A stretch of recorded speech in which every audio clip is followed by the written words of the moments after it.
Okay, for sharing mine, I'm just going to make pumpkin muffins, and what's unique about this particular recipe is that we will we'll be using the white beans instead of shortening or butter or anything, and then we'll also be using natural applesauce without any sweetening too. You don't have to use pumpkin. It's one of those key recipes that you can use any variation that you want to. My family just happens to like pumpkin. You can use honey instead of sugar. And we'll be using olive oil, but you can use any good oil that you want, like safflower.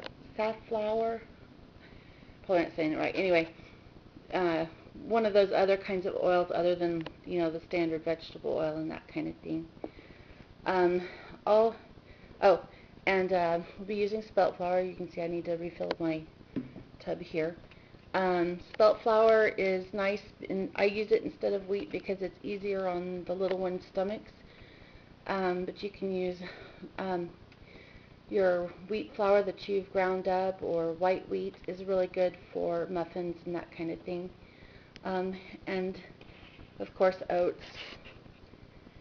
And let's see. And then my recipe, I use rice milk because I am allergic to all dairy. So everything that I cook whenever I'm eating with the family has either rice milk or soy milk. Soy milk is really nice for making your buttermilk recipes and things because it will actually sour with vinegar or lemon juice added to it. You can even make yogurt out of it, but the rice milk does not curdle. I've tried that and it didn't work. So if you ever have to have that issue in your life, then now you know.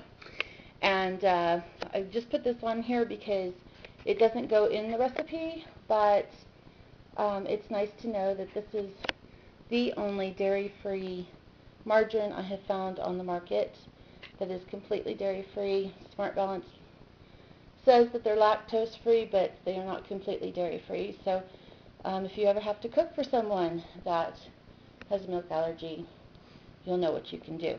I'm not going to demonstrate how to cook a muffin because obviously everyone knows how to, but I wanted to show you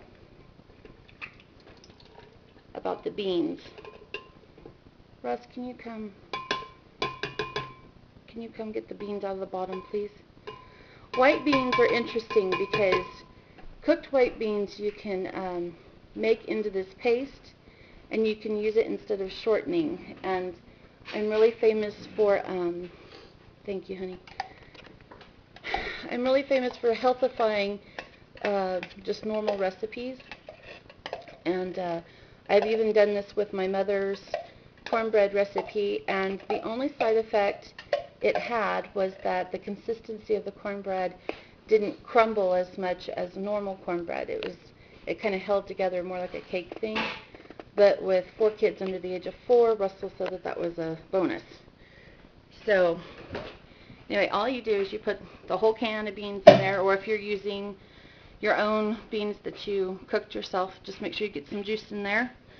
And I don't think I need the lid, but because I usually have to poke the thing in. Okay, we're going to turn on. No, I'm not. Yes, I am.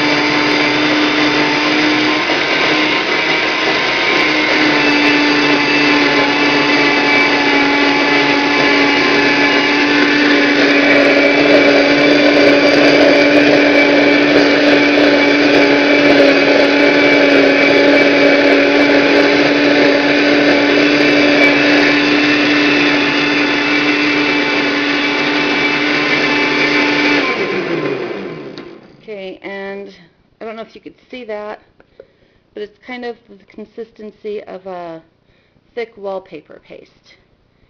And that's what you use it for. And beans will go rancid rather quickly, but you can do this ahead of time. And so if you cook a whole bunch of beans, you can make this paste and then store it in 2-cup containers in the fridge. I never do more than that because recipes hardly ever need more than 2 cups at a time. And freeze it because they freeze really well. So anyway, I'm going to throw the muffins together and share with you how we make Mookies, which are cookies made out of muffin mix. The kids really like them because it seems to be more fun to eat a Mookie than a muffin. Go figure. And then I will also demonstrate for you how we make a really simple summer salad that the kids like to eat just for snacks. So.